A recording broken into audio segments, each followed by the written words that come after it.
popping up any second. There we go. We are All good. right. Good morning and Happy Oh, New Year. I know. I can't even believe it's 2023, but the thing is for me that I have been moving forward already and my brain, I don't know if I skipped 2023, but I think I was already thinking ahead to 2023, so now I'm thinking it's 2024 and usually I'm the other way, like I'm writing the past year over and over again, and this year I'm trying to remind myself not to be a year ahead. So whatever, someday I'll catch up and be in the right year at the right time, or I'll just get old and I won't care anymore. So I hope everybody's holidays were great and restorative. And this is going to be hard. I was about to say Michael, but we have two Michaels today, so I'm going to probably have to do that a bunch of times today already. Is correct which Michael I'm talking to, but I was talking to both of you. Um, we do have our esteemed guest Michael Pedigo today with us, and I am super excited. I always love time spent with you. We had so much fun at APT, the conference, when we had the Gobley's event and getting covered in colored sticky stuff that we threw at each other. That was awesome. And then also the event we had after that. But you and I, we were introduced to each other years ago when I did a presentation for Kentucky. Wasn't it Kentucky? Yeah. And you assisted with all the tech stuff and then moved up in the ranks and you became president. Are you still president this year or are you in your post president year? So I am the president-elect, so I'll be turning into the president around March of this year. How exciting. That's awesome. Yeah, that's really great. And then we've just kept in contact because of mutual interests and how we implement different things in our work. And you have recently changed roles. I think you said that you had moved in. So if you could tell a little bit, so it's not just me chitter chattering here. Can you tell a little bit about where you've been and where you are and your work? That would be amazing Yeah. for our audience to hear. Mhm. All right. So like my first started working, I started working in crisis. I started working in the mental health field with adults actually at first, and in crisis at a adult crisis unit. So I've worked in residential settings, and then I moved into working in a children's crisis unit, which I love to death working. That's where I learned that I enjoyed working with children a lot more so. And then from there, I worked a lot in crisis. So then I worked into an acute crisis unit here in Louisville, Kentucky. And that wasn't residential, it was like more intensive outpatient. So I worked there, and then I moved into school-based, and then I primarily had a lot more of like school-based experience. So when I worked at school-based, I did that for numerous years, and then I transitioned to actually working for the school system here in Louisville, Kentucky. They hired a whole bunch of different mental health practitioners to get like a lot of, they recognized the need for mental health services in the school. So they hired out a lot of individuals there as well. So I did that for about 3 years. And I did that during the pandemic, which kind of led me to digital play therapy. And we'll probably talk a little bit about that later. Mm-hmm. And let's see, so I did that. And so I did that for 3 years. And I just recently moved into private practice. And I've been doing that for about 6 months now. Congrats. It's a big move. I've certainly talked with a number of practitioners about the move into private practice, and there are a lot of things that you have to do in different ways than you do when you're working for an organization or for some other industry. But one of the things that I particularly love about it is that you can implement your work, of course, within your licensure boundaries and your ethics guidelines. Like, of course, all those things stand, but you can create an environment and use the tools and foundations that you find to be therapeutic and helpful with your clients. And sometimes organizations, I'm not saying yours did at all, I'm not putting this on anything to you personally, I'm talking absolutely in generalities, but sometimes organizations, we had someone in a past not presentation but past stream, that who was speaking about some pushback from the organization regarding some of the digital tools she wanted to implement and whatnot. I won't call her out because we don't need to do that. But if you watch the episode, anybody, you'll know who that was. Uh, and and so it gives us some freedoms too when we know not just digital tools and interventions, but other ways of working too that fit for you, that are congruent, that you have seen results with. So I'm curious, before I ask you a question about that, I'm curious about, and I don't know why my brain was putting these things together, so maybe you have an answer. But I'm curious if you think, or in what ways do you think that the inpatient work that you did assisted you or continues to assist you in working in the school-based system? Oh, that's a very good question. Thank you for asking that, Jessica. I think I have more of an understanding of where I think all of my experiences kind of like come together for me in that I understand kind of like what happens when a family has to go to inpatient services or residential services. And I have more of an understanding on how to assist schools with that process too, and families, because then I think I see like the continuum, right? Like I've seen like the endpoint of like what it looks like in residential services, and then I looked at I'm able to see like what it's like before they go there. But it's also helping those families and assisting them, because a lot of the families are like, there's a lot of anxiety when it comes to that process, and they'll have to be away from their child for so long, and a lot of like what's that look like, a lot of questions. So I'm not able to give them like 100% specifics because I don't know all of the different programs here in Louisville, Kentucky, and what that looks like. But I am able to like assist them in like helping them to kind of understand that process and what that would look like, and talk them through that a lot more. And also like guiding the school with that process too. Absolutely. And I was thinking that if you were assisting with the process, you could also help the child, but also then there's the reintegration Yes. back into the school for both the child and the administration and the parents. So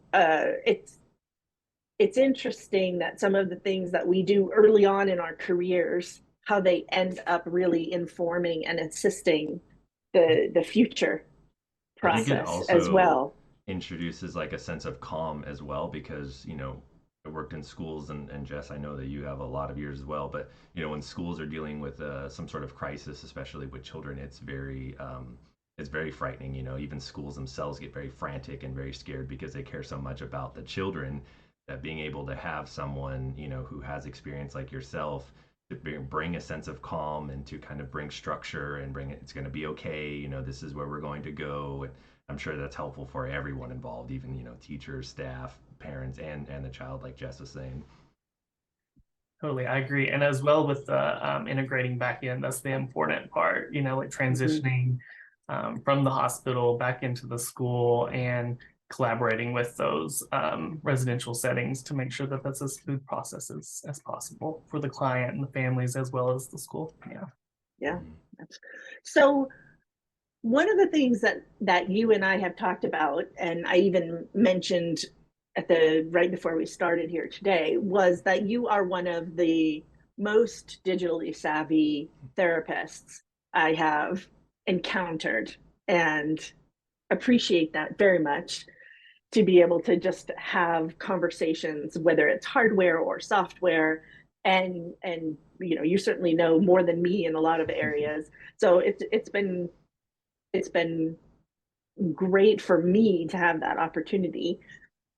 So my imagining is, and then I want you to correct me, but my imagining is that, because you already said at the beginning of the pandemic is when you really started incorporating digital play therapy and things like that. So my imagining is that you already had these interests, these skills, these talents, this knowledge, and then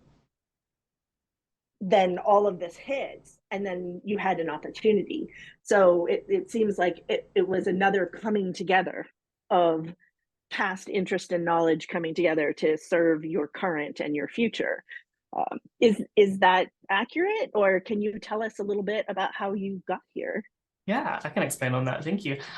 Yes, I would say I did have that knowledge prior. I'm definitely like a coder and programmer. I'm kind of like a kind of outlier, so to speak, a little bit. So I did have all those tech skills. I actually did go to school before I became a therapist because I was wanting to become a programmer. And then I think I then went to grad school and decided that yes, I was wanting to become a therapist. My passion for it even grew even more. But those skills were definitely, that skill set was there. In grad school, I even was looking at how to integrate technology with therapy because both of those are passions of mine. So I actually did a presentation with one of my professors on telehealth, to be exact. So I had that skill set before the pandemic. I did a lot of research in grad school because I was just like, like it was new at the time. There wasn't a whole lot of like understanding about it, and so then I wanted to research that a lot more, and then that's when the high tech policies were just coming out, and so researching that and what people were using back then was kind of like Skype, but those weren't encrypted, and Mm-hmm. so that's where I came to my understanding about like, oh, this is important. It needs to be ethical, in the practice. And I'd say that that's probably my hookup before, like, or maybe a barrier to using digital play therapy until I met you at the conference, Jessica.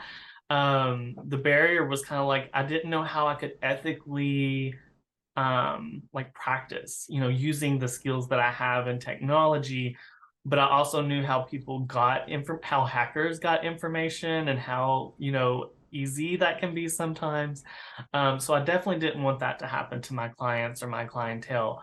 So Mm-hmm. so then I was lucky to have the pleasure of meeting you when at the Kentucky when we were doing those trainings, and you explained to me that as long as you're keeping your communication private, then in your telehealth platform, then it's you're able to do that.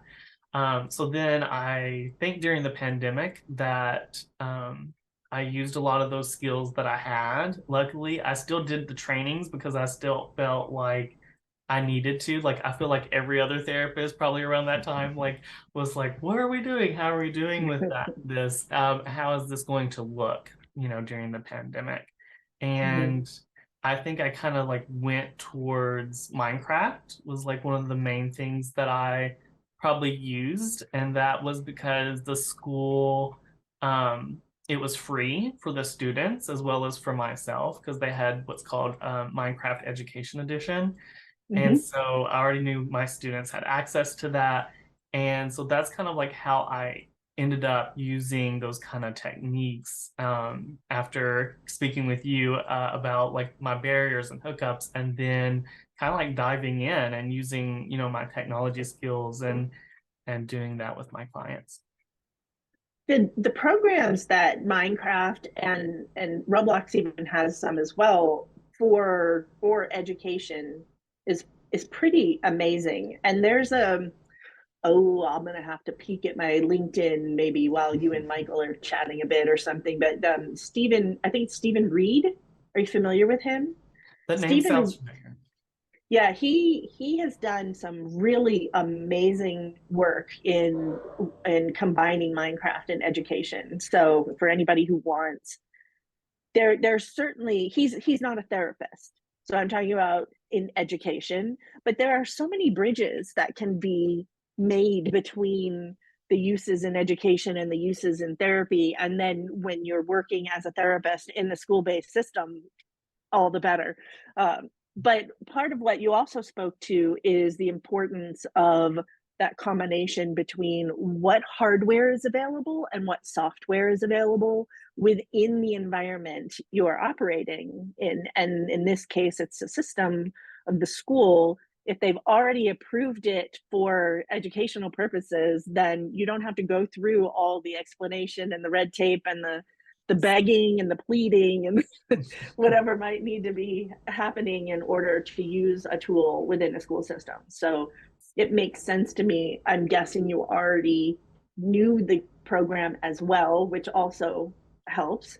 It's not necessary, but it does help.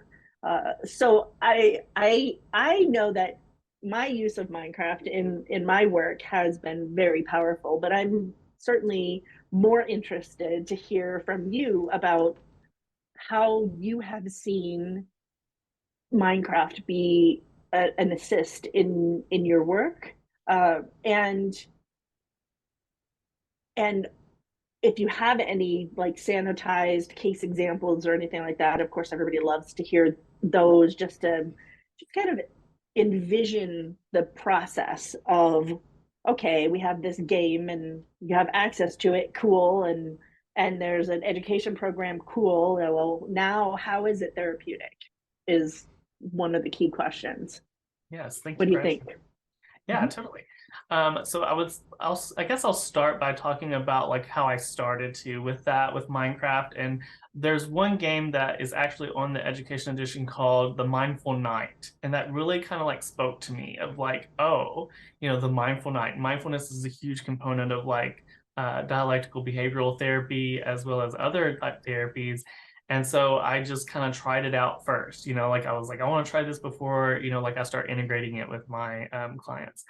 And so I started there, and it had like a huge amount of amazing components about like grounding techniques and breathing techniques and coping strategies, and I'm just walking students through that. So it was kind of like Minecraft was the catalyst to the therapy in that kind of part, and so much so as play therapy as well. But it was just kind of like amazing to kind of see the students use that, have fun, but also still learning like the dialectical behavior and grounding techniques, and then process that. And so we would do a different section each time. So I think it teaches like different skills over time. Like I think it has like 4 different skills. And at the very end, there's like this dragon. And one of my clients got extremely frustrated because the dragon takes your armor away. Like you have this armor that you get along the way on your journey, and the dragon just takes it away from you. And so, because you don't please the dragon, you're supposed to build something for this dragon, and I haven't found anything. I get frustrated too because I'm just like, there's nothing you can build that's going to be pleasing to this dragon. It's just completely like, it's not good enough. It's not good enough. And so then it takes your armor away that it has given you along the way. So then that gives opportunity for me as a therapist to work with the client on that frustration, like in that moment, just, we've already built up all these different skills and practicing those at the end of the journey. And then the client gets awarded at the end of the journey with like, oh, you've become this mindful knight that has learned all these skills and has, gotten through the frustration on your journey. So that's just one example. I have another example that I'd like to share, which was another intervention that I used with them, or I started to use with them. Is that it was kind of like the like a safe place intervention with my clients. Mm-hmm. And I just found it really interesting because it said a whole lot. So when I had the client create their safe place, the first few sessions, they created like all these traps, and they created like these like huge like boundaries and things of that nature. And what I found interesting too is that they wanted to try the traps out on me and those things. But what also kind of like as a therapist and that relationship is that they taught me how to get through those traps, right? And then so they would build the traps. They didn't want me to see it at first, but then they built this elaborate like trap system and dungeon, and then they would teach me how to get through it, you know? And then on the inside of their like castle and safe place, it was just like this magnificent like place that was, you know, relaxing to them. And they had like treasure chests all over the place with all of their special loot. And if you know a little bit about Minecraft, there's also these like mobs too. So they were trying to protect, you know, all of their treasure and their goods from all these evil creatures that were, you know, coming out to get them. So that's another case example of like how I feel like Minecraft has been very helpful for me. And I would also like to say that Minecraft is kind of like a sandbox game, and that's what it's labeled as. And Mhm. that's kind of like where the idea came and sparked with me of like sandbox, sand tray, you know, they're kind of similar, you know, words. And so then I just kind of like used it as kind of like a sand tray, you know, and used my same interventions. So I tried to find things that I was like competent in and things that I already had in my skill set. And I just tried to Mhm. translate those over to like video games and things like that. Well, that's one of the things that Michael E. and I always say is it's just another tool. Like we are ascribing our theoretical foundation, our belief systems, how we see change being elicited and activated, how we're understanding, interpreting, interacting, communicating, creating, all those things. It's another tool for that. Um, and a lot of people think of it as being just such this other, and it's not. Uh, at least for in my opinion, in my belief, and in the people I speak with, for sure. Um, Play Geek is talking in the chat to you, and she said we can't have you in here without mentioning the time you helped me with Minecraft and helped me get through my fear of it. You literally carried my avatar across the bridge. I talk about that all the time. You want to clue us in a little bit Yes, on yes. what she's talking about? Totally, yes.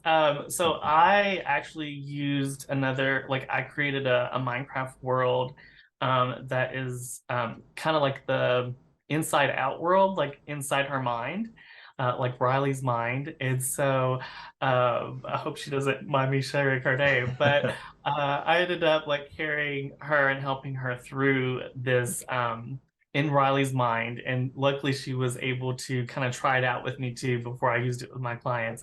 But Inside Out is an amazing like movie that I've used in therapy a lot for like emotions and feelings.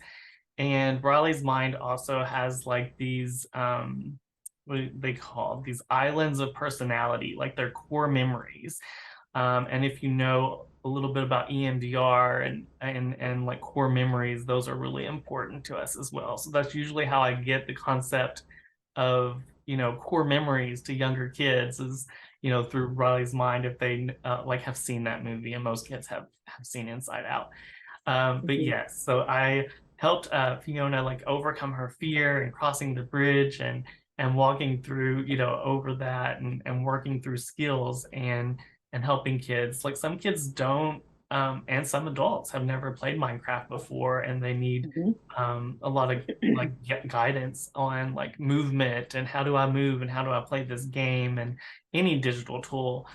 So sometimes we're doing kind of like introductions to that as well, like getting them comfortable and confident in those skill sets, and Mhm. so that they can actually create the worlds that they enjoy. So I have I'm going to put this out there, and I hope you don't shudder in response. Michael, he's like, oh no, what is she going to say? Um, and I don't pretend to know how busy you are. You probably are busting out the seams with all the things that you're doing. But if you thought about it and you wanted to do it, I think if you started and it sounds like you're already doing it on a more informal basis, but it would be really wonderful and such a gift if you would set up that kind of system to for people to consult with you. And I'm talking about paid consultation because I'm a big believer that people should be paid for their time and their expertise. There's a lot of assumption that goes on all the time of people should do things for free. And I don't mean that everything needs to be monetized either, but at the same time, this is your time, this is your expertise, and you're helping people. So, if you're looking for a side gig at some point, I think putting yourself out there as someone who can start from those basics. Let me show you how to walk, how to move, how to build, how to find different resources. What are the different gameplay modes? What do they mean? What's a creeper? What's the Enderman? What's any of it, right? So I think there are people who are no digital play therapy, no, right? And then there are people who are like, yes, and they're already in it like you entered into it, you already knew so much, you could either know it already and do it or figure it out because of the base knowledge you already had. And then there are people who are in the middle who are, I can see value in this, but I don't know how to do these things. And sometimes it's as simple like I just bought a Steam Deck recently. I don't have a lot of space on my computer, and every time I would launch Steam, something not good would happen. And so I was like, you know what? I'm just getting a completely different unit. So for people who don't know, a Steam Deck is like a Nintendo Switch, but for Steam, it's bigger. It has a lot more capabilities and all that kind of stuff. But fundamentally, it's a handheld console, and that runs Steam games. And when I first got it, I was busy with some other project, and I had given it to my 25-year-old son and said, "Can you just play around with it and then give me a tutorial?" And he's like, "Sure." And he tells me a few things and he gives it back to me, and I'm on my own and I'm doing it, and I can't figure out how to get to a certain menu. And it was literally one little button that I just needed to know to push, and then I was off and running. But until I knew that button, I was stuck. I was like scrolling and going into this area and that area, and like and it became frustrating for me. And he's like, "Oh no, I'm sorry, I didn't tell you. Just push this button." And I was like, and then off and running. And sometimes it's as simple as that. Like you could give them some piece of information that was just the one little thing that was keeping them from being able to be successful in implementing it, and that is so valuable. Like without knowing about that button, I would have been stuck. I can't use my expensive unit I just bought. So I don't know if you've ever thought of that or if that's something you'd like to do, but and I know there are people who do that and do trainings. Like it's not a completely barren arena, but I personally know your skill set, your personality, your approach, your warmth, and I think it's a really valuable thing that you could offer to people if it's something you might want to do on your off time. Yeah, I've totally thought about it. I've thought about like writing a blog and doing blog posts on my website, which I'm working on and developing currently. And then even offering like those world files so that people can download those world files and just go with it, right? So that they're not having to, create that on their own. The worlds are already created so the therapist could just log in and like use the world file from the get-go with their clients. Mm-hmm. We have comments in the chat. I don't know if you saw them, but like therapy said, "Do it," like wanting you to do this, and then therapist Minecraft group, yes, group consultation, bang for the buck. I can be your Minecraft playtest buddy. Sign me up, added to cart. So you already have people who are ready. Ready for you to make the space and time, but no pressure. I mean, like I said in the beginning, I don't know, you could be so chock full that you don't have time for that, but if it is something that you have interest in, I think if you put it out there, they will come, build it, and they will come for sure. I wanted to go back, and then I'll stop talking. So I'm going to give Michael E a chance to talk because I say this every week, and then I don't give him a chance to talk. So I will stop. But I wanted to go back to something you said because I kept thinking of it, and then we get on to something else. Is that when you were talking about the client who would create these dangerous situations basically and then give you the information slash tools to be able to navigate that, I always find that a really fascinating part of, in particular, digital play therapy. It shows up in other places too. So in traditional play therapy it shows up as well. So I'm not saying it's unique to digital play therapy, but I think there are a lot of opportunities in digital play for it to be different and be different, more expanded upon, maybe is more appropriate. Because, like, I don't know about you, but I don't have explosives in my traditional play therapy room. Most people don't, right? So in a digital realm, we can have those, either things exploding or on fire or some element that allows it to be expanded upon that would not happen in a traditional setting for obvious safety reasons. So I'm wondering if you have any more thoughts on that. I just find it really fascinating when our clients set up some type of dangerous scenario, and then they choose, whether it's consciously or subconsciously, to either assist you, give you the skills, the tools, the information, the whatever, push this button kind of kind of save yourself info, or not. Mm-hmm. And I've had a client that I've spoken about and written about, of course, sanitized and all that good stuff, but basically would put me in danger and initially would leave me in danger. And as the work progressed and the relationship matured and changed and all these kinds of things, then started to give me little bits and pieces of how I can save myself, or would guide me or something like that. And to me, it was very much an indicator of the work and the relationship between us and the trust that was building for that to happen. That's not always what all that means, but what are your thoughts on that? Yeah, I've had some of those situations too that's happened as well, like where clients in Minecraft will like turn on the PvP setting, or where they that just means that they can attack me, right, as the therapist. And I've had that happen, where the client will keep killing me, like, or griefing me, is the terms that they may use, but they would keep killing my character.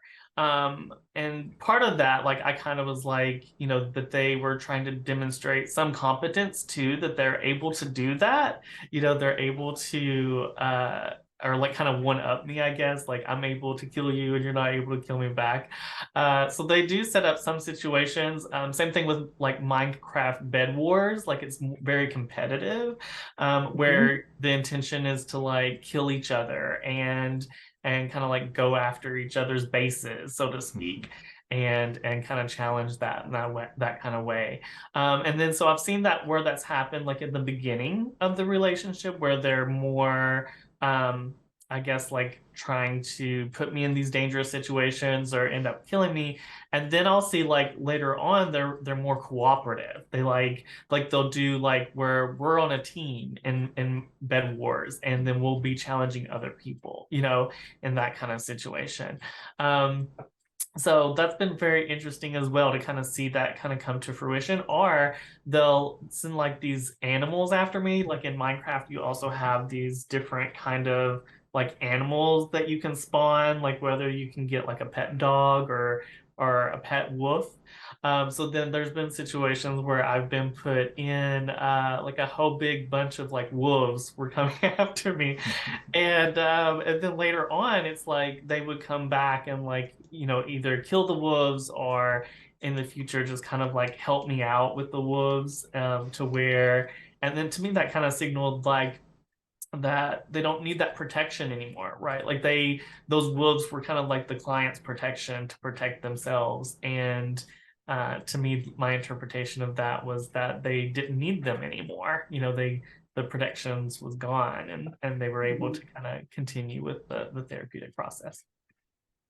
I think there are so many ways to interpret even something as air quotes simple as these wolves, Mm-hmm. and how different clients will use them to protect themselves from you, protect themselves from others, protect themselves from even themselves and their own stuff that they have going on internally, to attack you with them, to give them to you, to let them go. Like, just as we would, as I said earlier, interpret that given what we know about the client, what we know about the happenings in the play, and what we're seeing the dynamics unfold, and what we know about certainly our theoretical foundation and all of that. And we're bringing all that information together to understand, to the best of our knowledge, at least a working hypothesis about what might these things mean. And then over time of working with the client, we're gathering information that either supports that or doesn't, or maybe brings up a different working hypothesis, or maybe then it has shifted. You alluded to shifting in that situation. I alluded to shifting in the situation with my client as well. And when those shifts happen, okay, what does that mean? Why did it happen? How did it happen? What does it mean? Are they shifting in a direction we're hoping that they will? Are they regressing? Are they progressing? Like, what's happening here? And again, all those things are things we're doing in traditional therapy as well. Now it's time for me to stop talking and allow Michael No, a I've enjoyed chance. it. It's so much of what Michael is sharing. I can hear a lot of myself in there, so I really appreciate it. And I think it's the work that he's doing is very important because um, kids aren't going to stop playing, digital games. It's going to be, and we've mentioned this multiple times, but digital is going to be a huge part of their professional career going forward since tech is evolving more and more. So it's up to us to adapt. But I think, taking some of the examples that Michael has shared, with the mindful knight and the dragon, and, like the dragon taking the armor away and getting very frustrated. I mean, what child hasn't felt like, whatever I do isn't good enough? I think every child at some point in their life has felt that way. And how, beautiful of an example to be able to teach them that in that moment. And I think that is what so much, digital play is about, is being able to have these, strong immersive visual experiences, and that they're already doing and tying in the real world information, kind of what Michael was saying with, inside out, and, being able to help them understand. And we get more into kind of like a neuro, science, cognitive science, core memories, the idea that we're pulling, these core memories and they're playing them out. And taking Jess's point, digital enhances so much. I mean, it is, like she was saying, she can't have explosives at her playroom, but when a client is able to come in and show us this, like, immerse, just beautiful visual experience, whether it's good or bad, and be able to narrate it and then work through it, and we're there side by side with them. I mean, talk about kind of retelling and storing a new core memory and processing. And what someone was mentioning in the chat as well about trauma and attachment. I mean, yeah, so much of that. When you think about, I think about kind of just a little bit of my MMORPG experiences, and how many times we've all tried different strategies, and we go into a fight against a big dragon or whichever, and we totally fail. And there's a little bit of our tearing apart of our relationship. And then we have to sit there and figure out, okay, how are we going to be able to communicate, have constructive criticism, or come up with a new strategy, or are we just going to sit here for 3 or 4 hours blaming each other, right? So there is so much of this work that goes on there. And as you're speaking more and more, I'm even thinking back to my experience. And I've always had such a great time just conversing with anyone from all different backgrounds. And I can't help but wonder if the mass amount of experience of me playing, as a halfling, and having an ogre travel halfway across, the world, and them not being able to have food or drink, and but we're getting experience together, and them saying like, hey, I need food and drink, and me running into my little halfling city, buying some food and drink and bringing it back out, and I don't know what the person behind the character looks like, but then I have met these people in person, after knowing them for so long, because they've such great friends that, when you do see what they look like in person, you already have such a vast connection with them that, it doesn't matter, where they come from or what they look like, and I can't help but wonder if repeated experience throughout that, throughout my upbringing, and even just to this day, helps me so much in conversations with anyone, because you're just seeing people as people, which I think is obviously what we want. um, but I think that digital is so strong in that and providing those experiences, and I love hearing the type of work that you're doing individually, and also wanting to continue to grow upon, because it is so crucial. And I feel like Jess and I have been sitting here screaming this for so long, trying to have people understand that like this is their world, this is their language, and it's never meant to replace anything. But if we know that this is what they're interested in, why would we not like be there side by side with them, as opposed to trying to direct them to something else, which goes against, I think, what we all believe in. Yes, I completely agree with that. There's definitely challenges, with incorporating digital play therapy, especially in school settings and things like that. I think Jess kind of alluded to that earlier with like having to go through the red tape, like trying to get different kind of apps.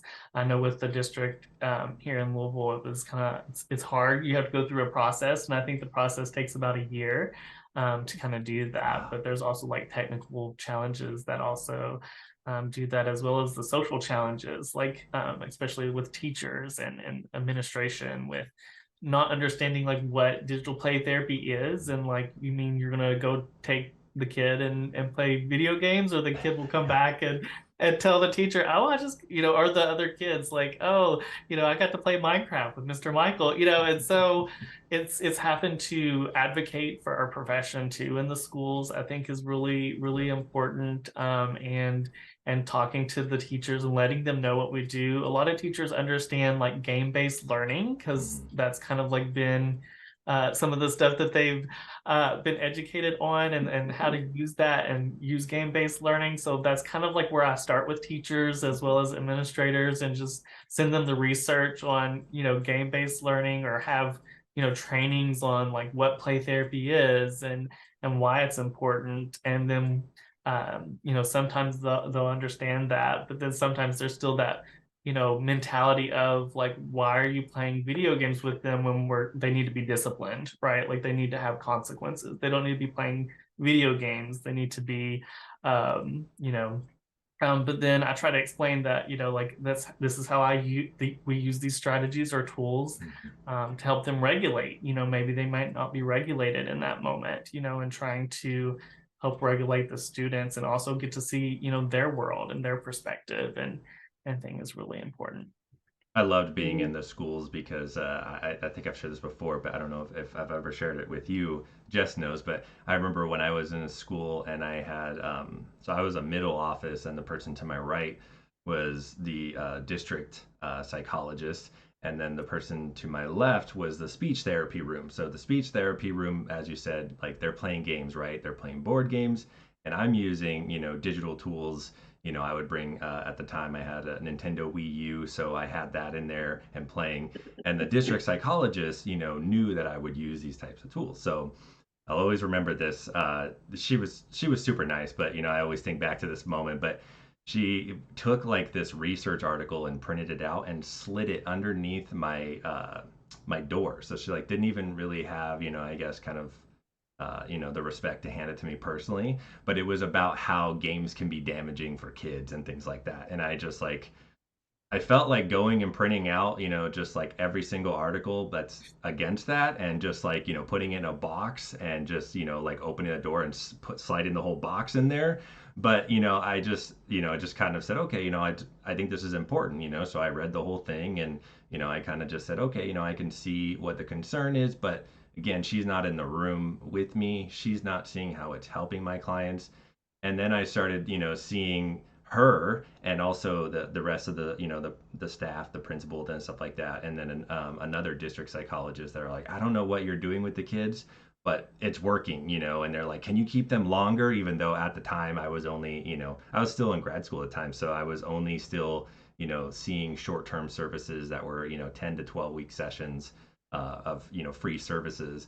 But they're like, whatever you're doing is working. Can you please take them on longer? And so that I always think back to like, but you slid that article under, and you'd always hear the speech room, the kids were always just, like screaming and getting super upset and everything. And I always thought to myself, like, man, if I could just go in there with the Wii U or have them come in here, let's do a speech therapy session. But, it is so true. It's people think that you are playing games, but when you're, telling them no, it's no different than, if I'm using this traditional tool and I'm using this digital tool, why I'm using it is still there. This is just their way to connect with it, their way to understand it. And then, as you said, their way to practice it. Because you have a kid that's super frustrated and you're trying to work on regulating themselves and you bring them into a room, how are you going to elicit that, right? With, like non-digital stuff. Mhm. You could, I mean, maybe they'll start getting super frustrated and throwing things around. But with the digital stuff, you can actually have them get it out in its full intensity and be able to not have it affect the physical world around them, and then be able to work with it, give them the things to help understand, whatever. Maybe I use the Super Smash Brothers. You're hitting the 350%, the smallest tap, you fly off the screen. Okay, now if you're getting super upset outside on the playground and you feel yourself getting at 350%, what can you do to bring yourself down? How do you, avoid getting the smallest thing and you fly off? Creating those strong visuals for them, they're able to take that information with them and understand. And it's no different throughout the history of time. I mean, how many people identify with superhero movies and, like childhood books and, learning things about their favorite characters, and how they dealt with situations and carry that along through life. It's the same thing. It's just, repeating itself in a different form and fashion, which we're trying to say is happening with play therapy as well. Traditional and digital, it's all integrated together. Yes, yes. And then they also get those kind of like transitional objects too, kind of like what you were talking about. They get to take it with them, kind of like their digital, footprint and objects that they can take with them to also utilize those skills in the future. Completely, totally agree. Especially like with Roblox and stuff like that too. Like I've had clients before where they will create their character and share things with me where I think Roblox creates that opportunity, kind of like in the playroom that Jess was kind of talking about, that wouldn't be necessarily there if and like without these other kind of tools, which I thought was really interesting, where um, like they get to design their person, right? And so I had one client who was trans or is trans, sorry. It would like change the body Mm-hmm. and completely like change it and be like, I would like my character to be a girl. And then they would change the body parts and change the hair and things like that. And then they would constantly like ask me, like, does this look good? Or and those kind of things. And I just kind of saw that as like and interpreted that as like they needed validation that Mm-hmm. that was acceptable. So it's very interesting that they can kind of create these tools and create this place and digital play therapy can create those opportunities that wouldn't necessarily be there before, especially with that. Like I don't know if that client because in a school I don't traditionally like all that's one barrier working with schools I guess too is or in schools is like you can't bring all of your tools with you or like you're carrying your Yep. tools and like you can't like every day I wouldn't be able to take a sand tray, which was amazing that I was able to get like the digital sand tray that after I found out about it, which Jess is the co-creator of, and being able to take that to the schools has been humongous instead of having to like carry this huge tray, like in a backpack or a suitcase. And sometimes I wouldn't even have that space in a school to be able to do those kind of things or have those tools available or bring dress up clothes or things like that. So that gave that client the opportunity to be able to represent themselves and express themselves, kind of like dress up their character versus me not having like dress up clothes in my playroom to where they could still express themselves and have that opportunity. I spoke a lot in a book I recently wrote about the importance of identification and representation in our work in general and the opportunities and the importance of that in the digital play, either to identify and represent as different explorations of gender, culture, different kinds of identities and whatnot, but also expressing how they're feeling that particular day. I use the example as sometimes I can think of a particular client who I knew was in a difficult space when they came into my physical office dressed in, instead of their typical jeans and a top or whatever, and now they're in black sweats and a big black hoodie, and it's like over their head, and they're like, and they slump in. Like, that's telling me something. And a lot of clients utilize their avatars in that way as well. They have so many different skins, which is the package of how one's avatar is dressed, or and sometimes, not always, it includes like whether or not their faces are covered, they have a hood, a mask, of something, different paint, whatever it might be. And I have a number of clients who will, on any given moment, even change their skin mid play because they were feeling one way and now they're feeling another way, and they're using that as a representation of either their position, their sense of power or not, their emotions, all kinds of things. And the ability to do that on the fly in a digital way is really powerful. And I'm happy that our clients have that opportunity. I was going to ask, and then you went into it naturally and organically, which was fantastic. I was going to ask some of what you might have to offer about conversations with teachers, with administrators. And then we had a question in the chat that basically spoke a bit to the transition to these things, and in a more the word I want to say acceptable, I'm not really sure that's the word I want to use, but way in the beginning of the pandemic and throughout it, and basically it was need based, right? A lot of people saw this as something we needed to do. I did a training for a school district a bit ago, and in the last session of it was a all year, we met about once a month for a whole year. And in the last one, I was going more into some of the other digital tools that you could use. And one of the higher ups in there basically said, oh, well, yeah, we did that because of the pandemic, but we don't need to do that anymore. and part of me wanted, I didn't, because it wasn't appropriate. It wasn't the time, the place. She's an administrator, and all her underlings are there. Like, I'm not going to threaten her authority or whatnot.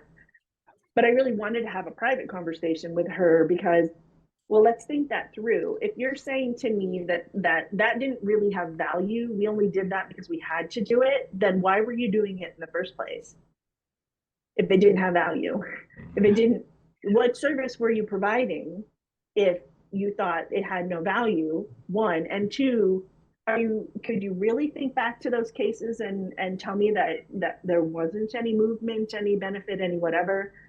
And if not, did that have something to do with the approach, basically, that you had? Like, there's a lot of pieces to that, and it can get degraded very quickly when put into that context without thinking into the deeper levels of all of that. And I think it's important too. So we only have a few minutes left, unfortunately. Every time we do these, I'm like, no, we need longer. We need to keep talking to this person. What are your thoughts, Michael, on that transition in and transition out, and what you maybe think has the power to stand the test of time, that people have recognized, hey, this really has value, and what things maybe haven't yet and that you wish would, and anything in that realm. You don't have to answer all the, I just threw a lot at you. It's okay. I'll try to pick it apart. So I would say that as with the administration, that's definitely trying to get the administration on board on your school. The principal here in Louisville, Kentucky, and Jefferson County Public Schools, they set the tone for the school and the culture, and it's highly important to get their I guess their approval, I guess, is on board. So I just had conversations with my principals, and they were both very phenomenal because I was split between two different schools, and just talking to them, and they recognized the importance of that, as well as getting the school counselors on board, because those I had two phenomenal school counselors, and getting them on board was really important as well. I also tried to do during play therapy week. The teachers were burnt out during the pandemic, and they still kind of are. There's a lot of data that's coming out about teaching and the profession, and so I think they were able to recognize doing things for them too, to help them with that burnout and giving them those same tools and those same strategies. I think they were able to recognize that, the importance of it, right? I need an out. I need to do these things, and the value of that, as well as working with them on how to use that. A lot of the teachers, kind of like you were saying, Jess, I met with teachers on, this is how you move your character. This is, so that they could utilize those interventions in their classroom as well, so that they could see the value of it for themselves as a teacher. So I think it's really important for them to have personal experience, and I think experiential, therapy is very important too. So just trying to help them with that as well, and getting your administration on board is really important. And the second question was, I'm sorry, I missed that second part of that. I don't remember half of what I say. My brain has already moved on to that idea of learning. So I was thinking of this earlier actually when you said it, we're saying something that I think another way to connect with teachers, administrators, and whatnot is to speak the language of learning and how information gets processed and how it gets integrated into the mind and into the behaviors of any of us.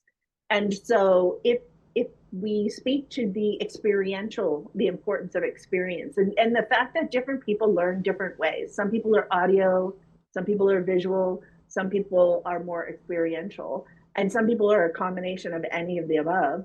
And that's why when we even do our play therapy trainings, we speak to them, they hear us, we have our slides, our whatever, our deck, they're seeing it, it's visual, it's auditory, and then we do an experiential component, because that's part of the process of, one, speaking to different people's learning styles and preferences and needs, and two, cementing it more so because we have now integrated it in multiple ways, process it in different ways so that it can have more congruency within our own personal systems. It will have a place to fit, if you will. The neural nets in the mind, if you imagine the neurons, and they have all those little spindly things coming off of them. One of the major ways that our body and brains put things together is that when the brain finds things that are similar, those dendrites of the neural nets will actually stretch and connect with one that has something common to it. So if we can speak to really anybody, and for me, anyone who will ever listen to me, but if we can speak to educators and administrators in that way, and to show them how this digital play activates so much of that, provides them a safe environment for trial and error, cause and effect, for understanding different response patterns, so much more, then I think that is a really powerful conversation. And it sounds like you have had many of those with the people in Louisville, and they have benefited from your knowledge and their experience with you. And I really think that's a fantastic thing. And I appreciate you being here with us today And if you're willing, then I would love to invite you back at another time so that we can continue this conversation. Yes. Would love that. So, I'm completely honored. awesome. Well, thank you so much. Michael E. will post this on our YouTube channel for anyone who wants to watch it again. And you provide us with some links and whatnot, and we'll make sure we'll put all of that there so people can find you, so that when you start these fantastic consultation groups and individual consultation, and you just are like, Jessica, why did you do that to me? Because now I'm really drowning in all these people. They can find you to do that. So next time in 2 weeks, we will have Ashley Cifuentes, a teacher, a full-on teacher, to answer and address even some of the things that we've talked about today from a teacher's perspective. Thank you, Michael Pedigo, for being here. Yes, and we'll you. see you all in about 2 weeks. Bye.